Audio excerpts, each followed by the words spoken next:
అన్నా బిల్లు ఎంతైందనా? 50 రూపాయలు అయిందన్నా. సరే ఇదిగో. ఓకే తమ్ముడు ఒకసారి వచ్చి ఇక్కడ కూర్చో. పర్లేదు చెప్పండి అన్న. అయ్యో తమ్ముడు కూర్చో, తమ్ముడు నీతో మాట్లాడాలి. కూర్చో. చెప్పండి అన్న. అవును తమ్ముడు, నువ్వు ఇక్కడ ఎన్ని నెలల నుంచి పని చేస్తున్నావు? ఒక 2 నెలల నుంచి పని చేస్తానన్నా. అవునా? జీతం ఎంత వస్తుందా నీకు? ఎంతనా 10 దాకా మిగులుతా అన్న, ఖర్చులని పోంగా. అంతేనా? నన్ను చూడు, నెలకి 1,00,000 రూపాయలు సంపాదిస్తున్నావు. మీరు చదువుకున్నారన్నా. మీరు నువ్వు కూడా అలా సంపాదించాలనుకున్నావా?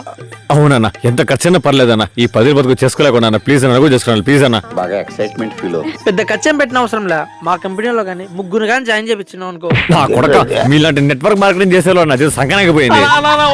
నేను ముందు 1,00,000 అధికారినేరా, కానీ మీలాంటి మాటలని నా జీవితం మళ్ళీ మొక్కనాకపోయింది. సారీ అన్న. పాములు పట్టేవాడు పాము కాటికే పోయినట్టు.